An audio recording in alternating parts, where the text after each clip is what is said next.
Hello listeners and welcome to the Montel Weekly Podcast, bringing you energy matters in an informal setting. This week we look at supply security ahead of the winter. Is Europe's power grid robust enough to withstand a sudden cold snap, a surge in output, or a sudden drop in demand? Several countries, including Norway, have said that they may have to reduce exports if domestic supply security is under threat. What could be done to encourage more regional solutions to such events? Helping me, Richard Sverrisson, to discuss these issues and much, much more is Arne Svendsen of Vysus Group. A warm welcome to you, Arne. Thank you, Richard. It's a pleasure to be here. Excellent. I'd like to sort of ask by, what's maybe uppermost in many people's minds, and that's the coming winter. It's not looking as bad now for many reasons as it was maybe in August or just after the summer. But should we be concerned about energy supply for the coming winter? Yes, we should, in my opinion. So the energy production exists, but it's not necessarily located where we need it. And that creates challenges for us. We see this in Norway and Sweden with the weak north-south connection. And also we have the gas supply chain in Europe that needs to operate in its maximum with as high gas delivery availability as possible, now with the reduced gas supply from Russia. So this year is expected that Norway supply Europe with 25% of the total gas demand. And it's also important to keep in mind that the gas volume is highly dependent on the Norwegian power system that is supplying the large gas compressors that is basically pumping the gas from the west coast of Norway to Europe and UK. So if you have a disturbance in the power system in Norway, that can cut off also the gas supply to the continent. So even though the gas storage is filling up in Europe, we have also the problem with the French nuclear reactors, where only half of them is online at the moment due to maintenance, scheduled maintenance or preparedness or emergency maintenance. So we have several challenges going on at the same time, and that makes me concerned about the security of supply this winter. Sure. I mean, we've highlighted some of those issues previously on the pod, but we haven't talked about so much about the role that Norway's power system has in actually delivering the gas to Europe. So that's obviously a crucial role. But there isn't an issue with the robustness of the Norwegian grid or the power system, is there, Arne? I mean, that's fairly secure. No? It's have been very secure and a robust power system. But again, what's going on in the power system today? So the power system is more interconnected, and a good analogy for the European power system is the world's largest machine, where the Norwegian power system is connected to the power system in Sweden, Finland, and Denmark, and the Scandinavian power system is connected to the European power system with large sea cables and connection. So it's all interconnected, and this is changing fast the last couple of years. So the more interconnections also creates, in some cases, more robustness, in other cases, less robustness and more challenges. So we are basically changing our power system that has been very resilient and secure to a situation and a state that is more uncertain. And just to take an example, in Norway, one of the gas facility in Norway is supplied by only one 420 kV power line.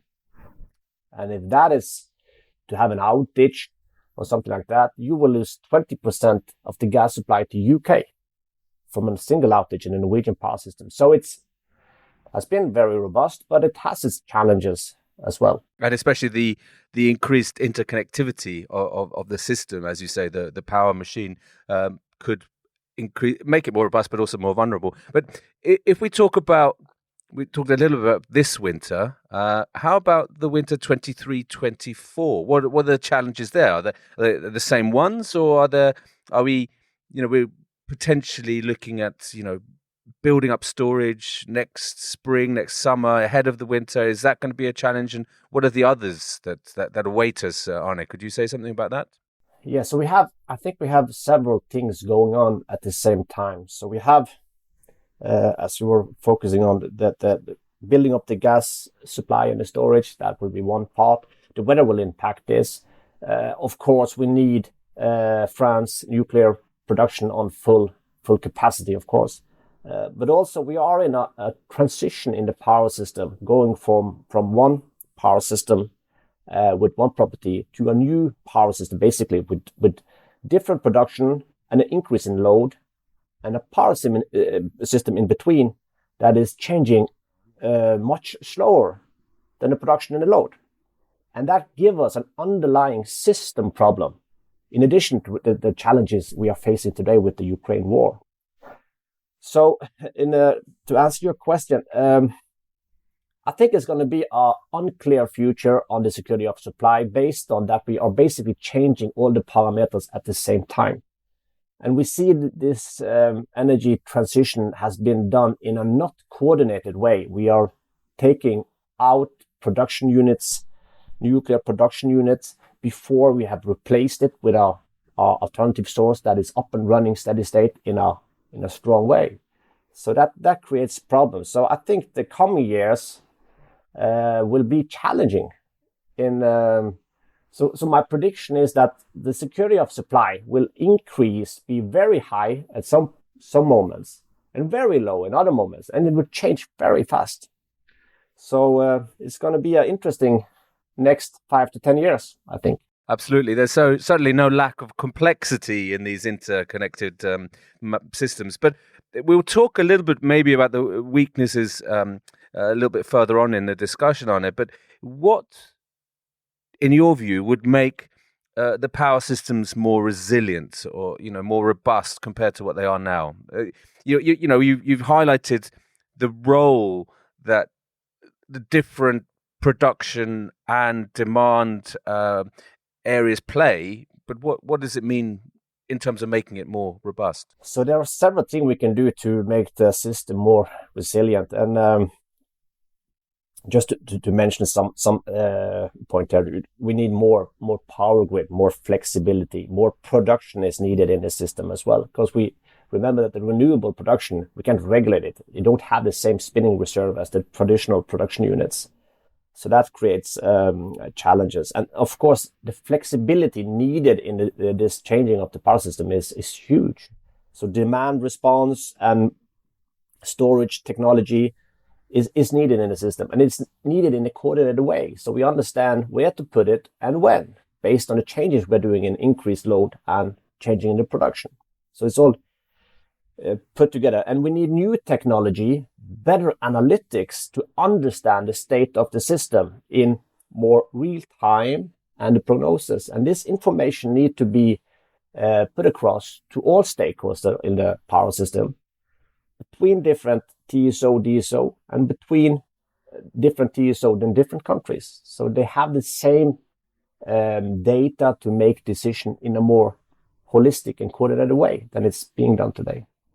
So that will increase the resilience of the power system. So it's more a holistic approach, new technology, and all of the things that we know, but we need also new technology and way of planning and operating the system. When you talk about more production, do you mean more sort of base load, the more thermal that we come to know as base load? Maybe whether that is thermal or not is maybe a matter for another discussion. But is that what kind of productions do we need? I mean, also from batteries potentially. Yes. So it's I would say when you are changing from traditional production, that has the possibility to up-regulate or down-regulate in a good way. And with the renewable production, when the wind stops, for example, it suddenly stops producing. So you need a lot more production in different areas to just have the same basic capacity and ability to respond in the system than you have had before with the traditional production units. So that is needed. And also battery storage and demand response will also help giving this effect to the system. So it's so just to put this in a perspective. So 10 years ago, we have been working with power system analysis and risk and reliability of the system, and looking at the whole system, not small part of the system. And all the discussion we had with the renewable wave or the green shift. So how we have looked at this, the premises for this change should be the power system, which is slow changing. How much renewable production can we put in different locations based on the existing capacity of the system? And based on that, then we should build new power line and add the production that we need.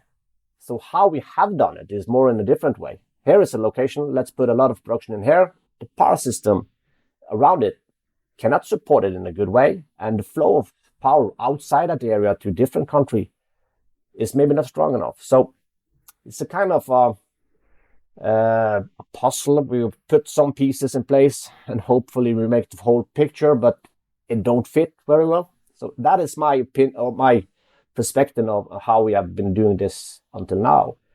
But with the energy crisis we see now, how I think about it, the challenges that we would have been coming into anyway over the next, let's say, 5-10 years, that would happen more slowly with the Ukraine war and the reduced gas supply for the production. We have gotten these challenges overnight.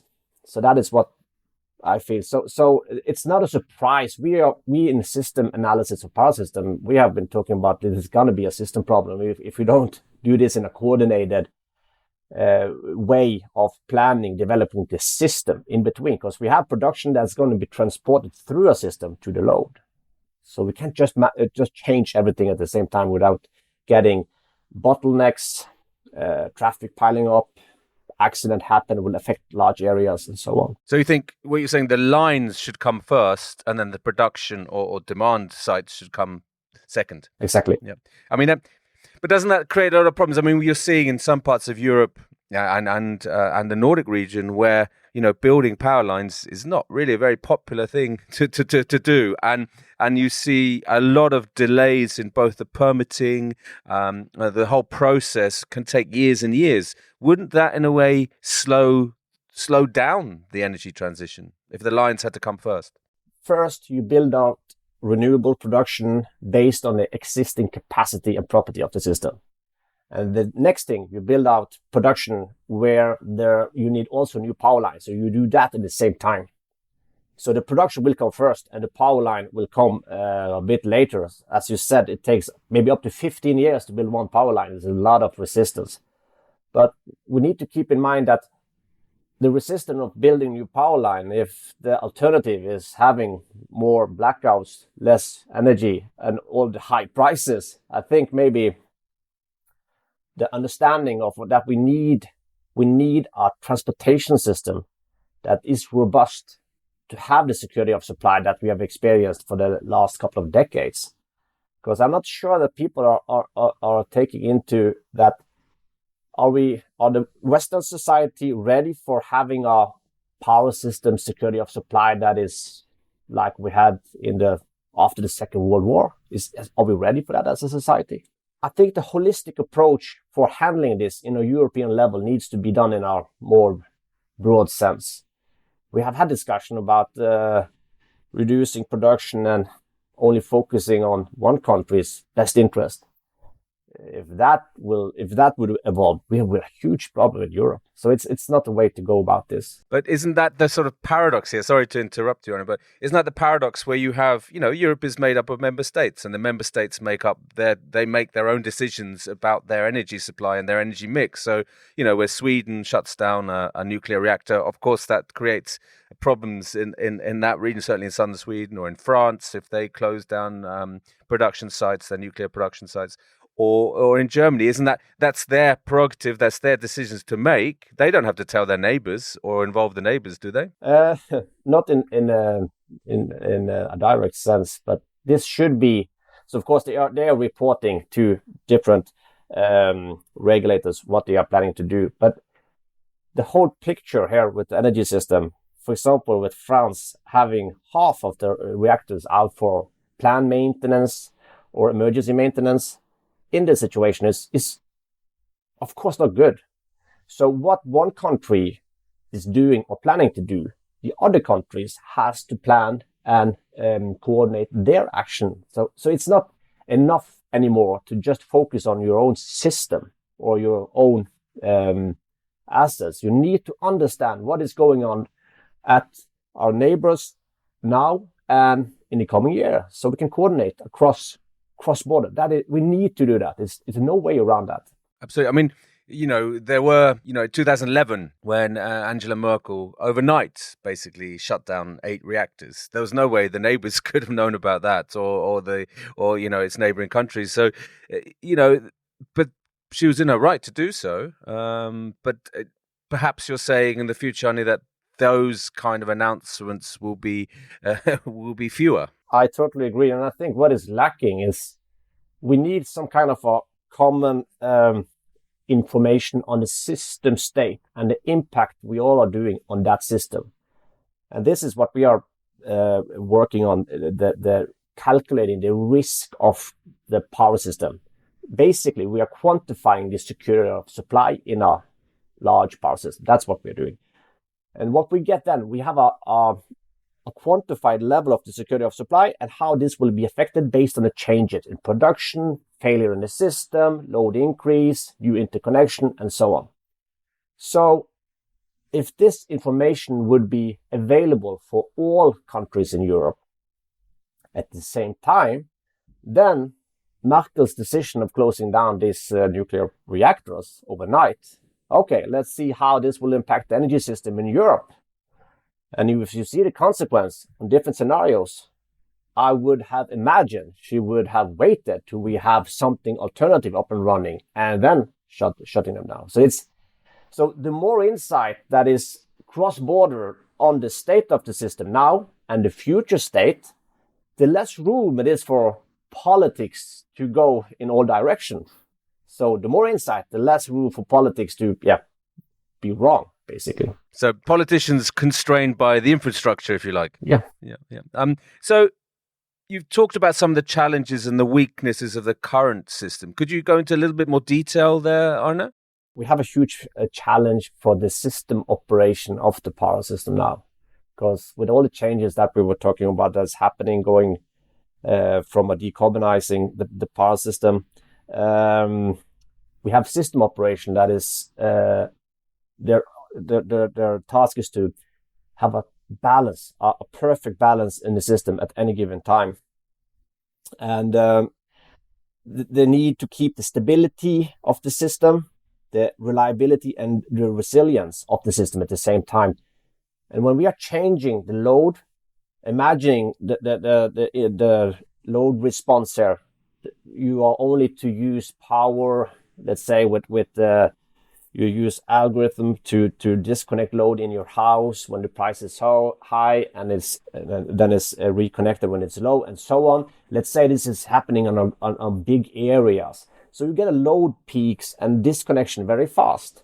And at the same time, system operation is balancing the system, need to be balanced perfectly. In addition to that, the stability of the system. You can imagine like the power system consists of a lot of metal springs all across. We have a weight or a load in one end of the system, representing the power load, and you have a force holding it in the other end, representing the production.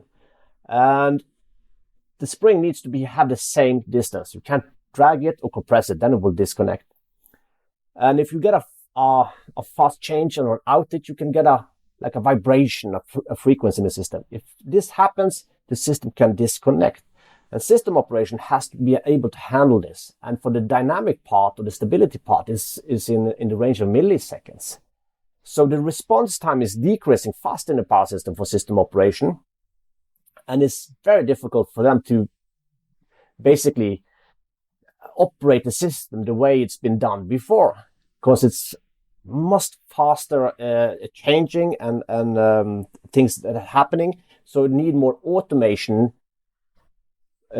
more technology helping system operation before we get huge blackouts. So that's the worry that we have, that just increasing the complexity. Humans are operating a system traditionally had time to do changes in the system. Now the time is too low for them to operate. So, I've heard stories in 20, 25 years ago where TSOs would fax each other the scheduling for the next day, or, whereas now this is, as you say, it's all much faster. It's very much more dynamic and it's very much more complex, down to the granularity of milliseconds, as you pointed out, Arne. What's the answer then? Is it just more data, more automation on a regional pan-European level? Is that possible? The good thing that is happening all across the energy system and all across every business, we have the digitalization, so we have big data. So by using new analytics, more analytics, we can then get more insight into the system, both for the dynamic part, the risk part. So you have this in their real time. You're doing scenarios that is triggering automation of protection unit and different action in system.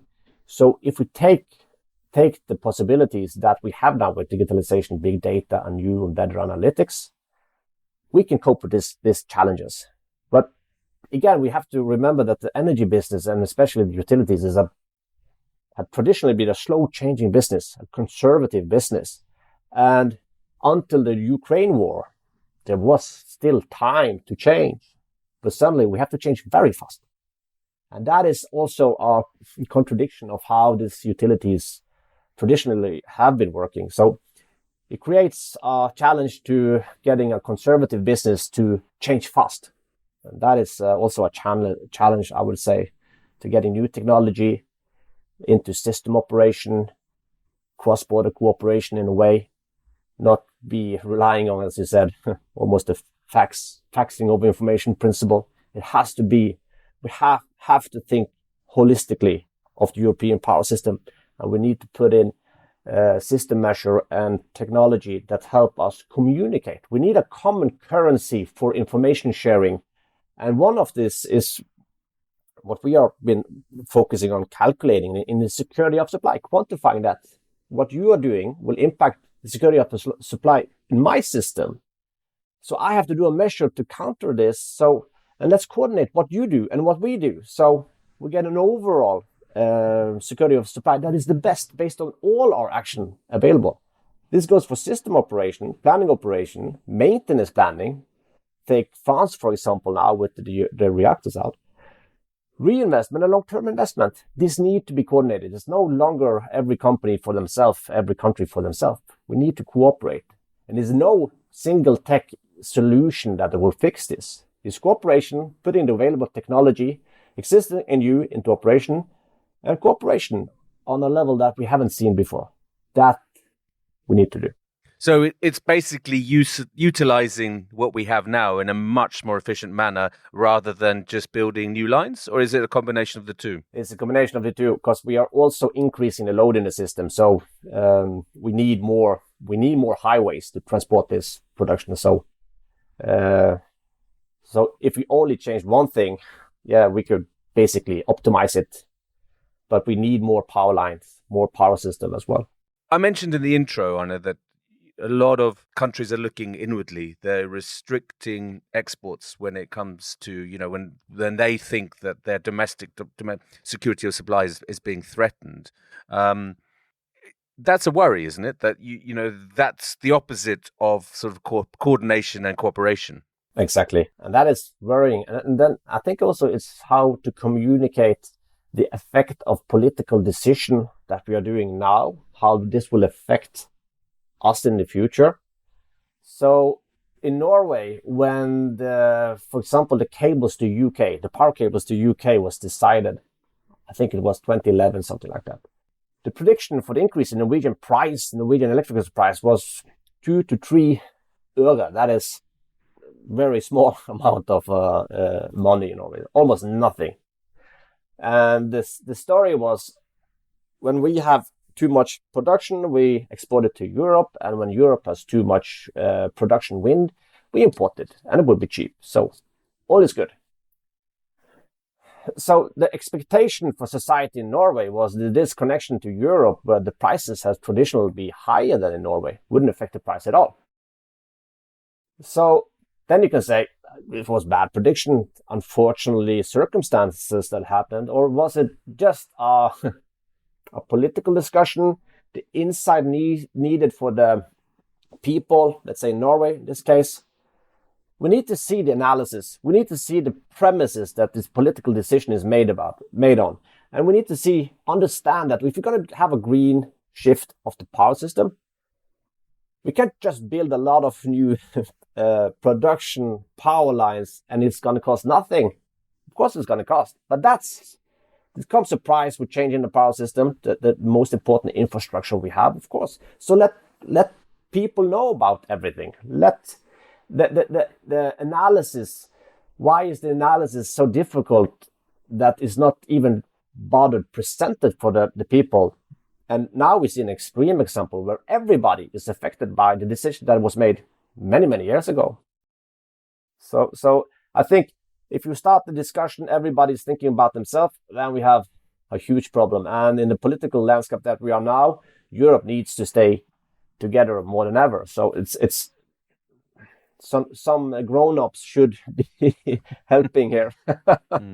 Absolutely. I think that I can sense your call for transparency and to make people aware of the consequences of those decisions. Absolutely. But a final question, Arne. We've seen in the wake of the attack on the pipelines in the Baltic Sea. That's a physical attack. And we talked about the robustness and resilience of power systems. How likely is it either a cyber or a physical attack on our power system? Is it vulnerable to such attacks? Yes, it is, and both directly and indirectly. And I know in Sweden, around the Stockholm area, there has been 50 outages due to cyber attacks per year. That's a lot. So this is going on. And of course, also, sabotaging power infrastructure will have a huge effect. So, and again, we need to know how resilient we are now and how resilient we're going to be next year and in 5 and 10 years. And we need to plan for this, the expected future security of supply. And we have to plan for this in the development of the power system, the long term, the medium term, and the short term. So we have control. So we know how vulnerable we are. We know the security supply. We have an expectation of what it's going to cost and how the prices will be affected. And if you take away the infrastructure in between in this discussion, you will get a lot of experts telling how the future is going to be. And when the future is there, this was not what they told us at all. So it's something about that. Enlighten the discussion more, I think. But do you then have to literally police the lines? I mean, that's impossible to basically survey the whole of both the power and the gas infrastructure in Europe. If you take the basic principle of a power system, you need in the power system. This is not that well known by people in the Norwegian power or in the power system in general. We're only using half of the capacity of the system. So the reason we have a high security of supply in the power system for decades is that we're only using half of the capacity. So if we get an outage of one power line or cable or transformer, the power system should be able to reroute the flow to the free capacity. And so that's the principle that has been in the development of the power system and how it's been operating and being in steady state. Because if you think of this as the largest machine in the world, and component will fail over time. It does that constantly. But still, we have a high security of supply for many decades. And that's the reason. And that capacity we are able to tap into. But then we have to calculate the risk for being in a situation where we have basically reduced security. And be taking that risk, we need to do. But also, we need to understand, because we're also being forced into tapping into this capacity that will reduce the security of supply if it's not done in a smart way. So back to your question for the resilience. Basically, we need to be prepared and have contingency for a lot of different situations. And that, again, the holistic view. So, for example, for UK, what do we do if we have a power outage on one single line in Norway, losing 20% of the gas supply to UK? How do we manage that? Should there be strengthen the power system in Norway for ensuring the energy security in the UK. So this is UK's problem, the weakness of that part of the Norwegian system. So who is this going between, as I say, you're falling between two chairs. Whose responsibility is it? Who is looking at the whole system? So that is, And in the end, who pays? That's the who big pays? thing. Exactly. Arne, these are very big topics. Pleasure talking to you. I feel I could talk for another half an hour, but we have to call it a day here. So thank you very much for being a guest on the Montel Weekly Podcast. Thank you. So listeners, you can now follow the podcast on our own Twitter account, aptly named the Montel Weekly Podcast. Please direct message any suggestions, questions, or, let us know if you think you have a good idea for a guest on the show. You can also send us an email to podcast@montelnews.com. Lastly, remember to keep up to date with all that's happening in energy markets on Montel News. You can subscribe on Apple Podcasts and Spotify, or wherever you get your podcasts from. Thank you and goodbye.